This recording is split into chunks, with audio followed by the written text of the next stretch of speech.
ఢిల్లీలో చంద్రబాబు నాయుడు గారు, దాంతోపాటు పవన్ కళ్యాణ్ వీళ్ళందరూ ఎళ్లారు. పొత్తుకు సంబంధించి గత కొన్ని సంవత్సరాలు కావచ్చు, విడిపోయిన తర్వాత ఆంధ్రప్రదేశ్‌కి అక్కడ సరైన పరిశ్రమలు లేదు. ఈ చాలా ప్రాబ్లమ్స్ ఉన్నాయి. ఈ 5 సంవత్సరాల్లో మనం చూసుకుంటే చాలా ఇబ్బందులున్నాయి. దీని దృష్ట్యా చంద్రబాబు నాయుడు, పవన్ కళ్యాణ్ గారు కేంద్రంతో సఖ్యంగా ఉండాలి. నెక్స్ట్ ఎలక్షన్స్‌లో వాళ్ళు గెలిచి ఆంధ్రప్రదేశ్ 30 సంవత్సరాలు వెనక్కిపోయిందని వాళ్ళు చెప్తున్నారు. ఎంత డెవలప్‌మెంట్ దిశగా వెళ్ళబోతుంటే, ఇక్కడున్న వైసీపీ నాయకులకి వాళ్ళకెందుకు ఉలుకు? ఉదయం నుంచి మొదలుపెడితే మొత్తం అందరూ వచ్చేసి మళ్ళీ అది ఇది అని. 5 సంవత్సరాలు గత 5 సంవత్సరాలు వాళ్ళు బీజేపీ చేసింది అదే కదా సార్? అది కాదు పాడు కాదు. అమాయకులు ఆంధ్ర వాళ్ళ గొర్రెలని రూరక్ గారు నేను చెప్పేది జరగద్దు చూసుకో. ఎగిసి ఎగిసి పడిండు ఊర కేసీఆర్. కేసీఆర్ ఎగిసి ఎగిసి పడిండు. ఎట్టా ఎట్టా ఎట్టా అంటుండేవాడు. చివరికి అసెంబ్లీకి పోకుండా తయారైపోయిండు. ఇప్పుడు 2019 రేపు అయిపోయినాయి ఎలక్షను. బీఆర్ఎస్ పార్టీని భారతీయ చంద్రబాబు అమాంతం మింగేస్తుంది. ఉండదో ఇంకా బీఆర్ఎస్ పార్టీ. ఎప్పుడైతే టీఆర్ఎస్ అంటే తెలంగాణ పదాన్ని ఎప్పుడైతే సమాధి కట్టిండో ఆ రోజు చచ్చిపోయింది. ఇప్పుడు బీఆర్ఎస్ పార్టీ ఉండదు ఇంకా. అది అయిపోయింది కాలగర్భంలో కలిసిపోయే పార్టీ ఆడు తెలంగాణలో.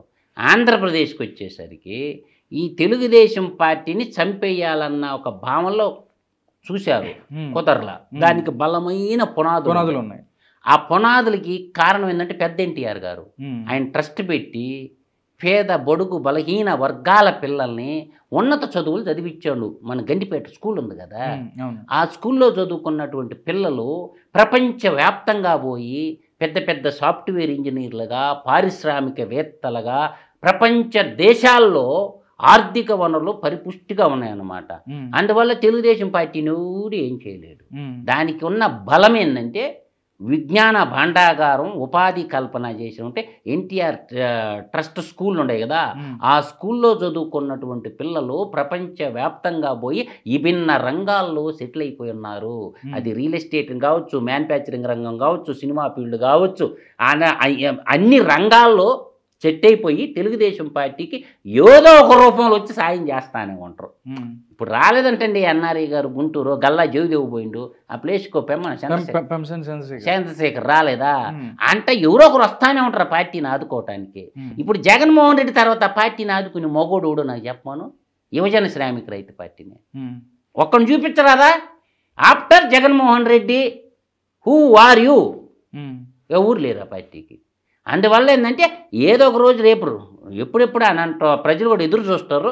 రేపు వచ్చిందనుకో ఎలక్షన్, రేపు వచ్చిందనుకో చచ్చిపోయింది అనుకోడా, ఆడున్న కాంగ్రెస్ నాయకులందరూ ఏం చేస్తారంటే ఇది యువజన శ్రామిక రైతు పార్టీలా కొంతమంది ఏమో యాడిపోతారా చెప్పు, కాంగ్రెస్ పార్టీ శర్మిలాగా పోతారు, కొంతమంది బీజేపీలోకి పోతారు, కొంతమంది జనసేనలోకి పోతారు, కొంతమంది తెలుగుదేశంలోకి పోతారు. చిల్లా పల్లాలు అయిపోతారు. చివరికి సాలు ద్వారా సెలవు ద్వారా అన్నట్టు bye bye Jagan, bye bye Jagan అని అందరు వెళ్ళిపోతారు. ఆల్రెడీ వెళ్ళిపోయారు. ఇది కన్వర్షన్, కరప్షన్, ఫైనాన్స్ రేట్లు ఎవరుండరా చెప్పరాదా? కన్వర్షన్, కరప్షన్, ఫైనాన్స్ రేట్లు ఏడుండరు చెప్పు. ఒక రెడ్డి పేరు చెప్పు.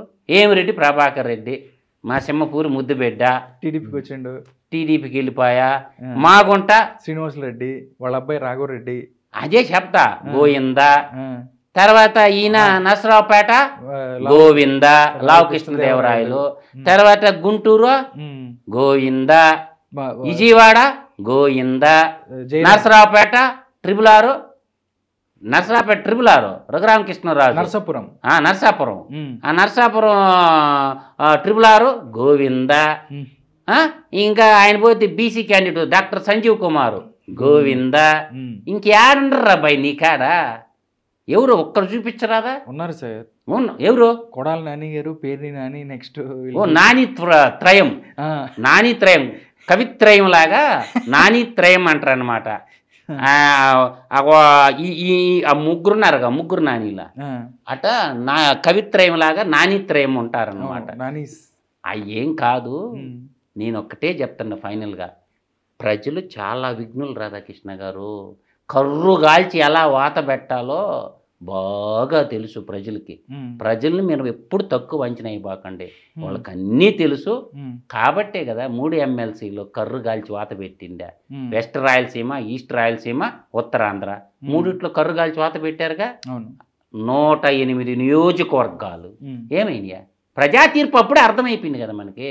అప్పుడు అన్నాడు కదా బిజ్జల దేవుడు వచ్చా, తాడేపల్లి బిజ్జల దేవుడా ఏం చెప్పిండా, మా ఓటర్లు ఏరే ఉంటారులే అన్నాడు. అంటే ఎవరండి? అంటే తమిళనాడు నుంచి, కర్ణాటక నుంచి వస్తారా, తెలంగాణ నుంచి వచ్చేస్తారనమాట. అయ్యి వాళ్ళు మా ఓటర్లు వేరే ఉండరు అంటే ఆడందరూ పిసుక్కొని కూర్చొని ఉంటారు. ఏజెంట్లు బూతుల్లో ఉండేవాళ్ళు, ఈసీ సైలే లేవు, బూతుల్లో ఉండే వాళ్ళంతా చేతుకుల్లా ఇది ఉడుక్కొని రెడీగా ఉంటారు. వాడు ఒక బూత్లో ఏజెంట్గా కూర్చోమని మగోడైతే బిజ్జల దేవుడిని ఏమొద్దు, అప్పుడు తెలుసద్ది అవతల బూత్ ఏజెంట్లు దొమ్మేందో. వాడు కొడుకుని, బిజ్జల దేవుడు కొడుకుని, సజ్జల భార్గవ్ గాడిని వాడిని ఆ తాడేపల్లిలో కూర్చొని నువ్వేంద్ర కబుర్లు చెప్పేది, నేను కూడా చెప్తాను మీడియా ముందు కూర్చొని కబుర్లా. ఒక రెండు బూత్తులు ఏజెంట్గా కూర్చోరు. నువ్వు మగోడు అయితే ఉదయగిరి పల్లెల్లోనా, నువ్వు మగోడు అయితే 2 బూతుల్లో కూర్చో ఉదయగిరి పల్లెల్లో, నీకు నచ్చిన బూతుకు రా. నువ్వు మగోడు అయితే 1 కోటి వేపి దొంగోటు చూస్తాం రా. ఉదయగిరి నియోజకవర్గంలో నీ అబ్బా కొడుకులు ఇద్దరు నిజంగా నీ అబ్బకు పుట్టింటే రా. ఉదయగిరిలో నీకు నచ్చిన బూతుల్లో ఉదయగిరి 8 మండలాల్లో నువ్వు మగోడు అయితే కూర్చో, 1 దొంగోటు వేపి నేను చూస్తా. ఛాలెంజ్ నీకు ఇది. ఉదయగిరి నియోజకవర్గానికి రా, నీకు నచ్చిన బూత్లో కూర్చో. సజ్జల రామకృష్ణారెడ్డి వాడు కొడుకుని ఇద్దరిని ఉదయగిరిలో 8 మండలాల్లో 334 బూతుల్లో ఛాలెంజ్ చేస్తుండా నేను ఒక పెద్ద కంటి రెడ్డిగా. నువ్వు వచ్చి మగోడు అయితే కూర్చోరా మీ అబ్బల కొడుకులా. 2 బూతులు 1 ఓటు దొంగోటు వేపి చూస్తా నేను. అందువల్ల ఏంటంటే ఈ గాలి మాటలకి గాలి వ్యవహారాలకి ఎవడు దడిచేటోడు ఎవడు లేడు. అందువల్ల ఏంటంటే వాళ్ళ తండ్రి గారు అధికారాన్ని ఆయన పెట్టిన కొన్ని సంక్షేమ పథకాలు ప్రజల హృదయాల్లో ఉన్నాయి కాబట్టి ఏ ప్రభుత్వం కూడా తొలగించలేకపోయింది.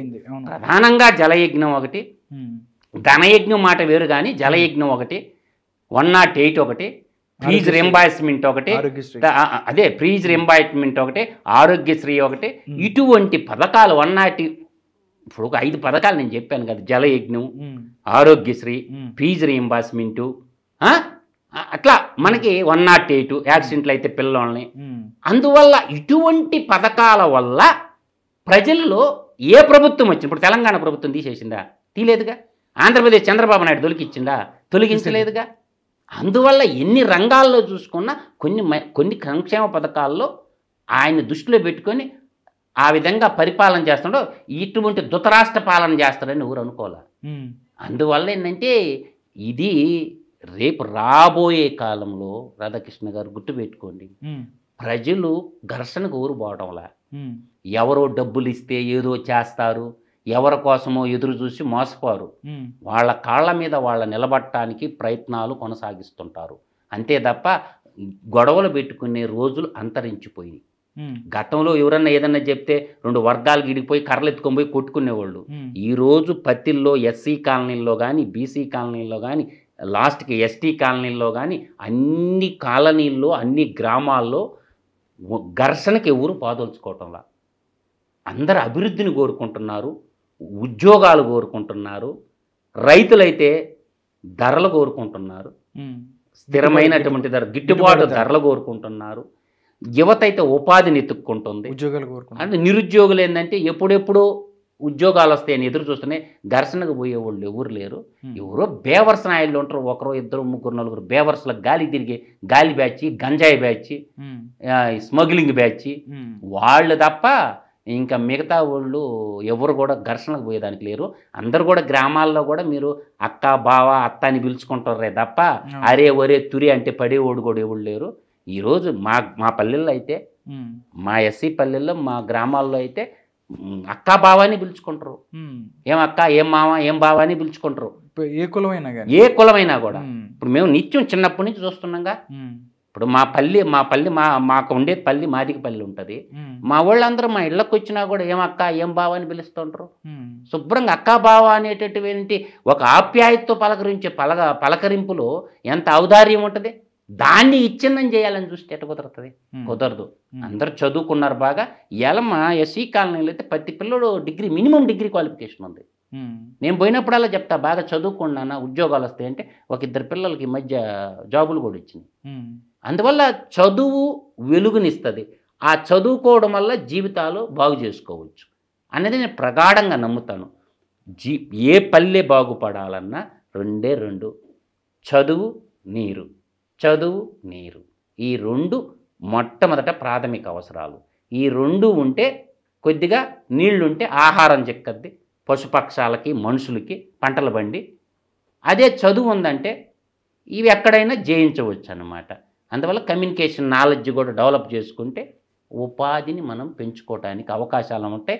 విజ్ఞానం వైపు మనిషి నడిస్తే అజ్ఞానాన్ని వదిలేస్తాడు. విజ్ఞానాన్ని సమపార్జన చేసుకొని ఈరోజు మనం అనుకుంటున్నాం ఈ కులం అని. ఇలా మనం అమెరికాకి పోతే కులం ఉంది, ఆస్ట్రేలియా పోతే బ్రిస్బెయిన్ అంతా మనోళ్ళే ఉంటారు కదా ఆస్ట్రేలియాలో. ఇవాళ సెకండ్ లాంగ్వేజ్ కదా తెలుగు ఆస్ట్రేలియాలో. గవర్నమెంట్ వద్దురా బాబు ఏసాలు ఆపేంటారు స్వామి, అంత తెలుగు వాళ్ళు అంతా వచ్చి మనం పడిపోతారా అని భయపడి చేస్తారు ఆస్ట్రేలియా వాళ్ళు.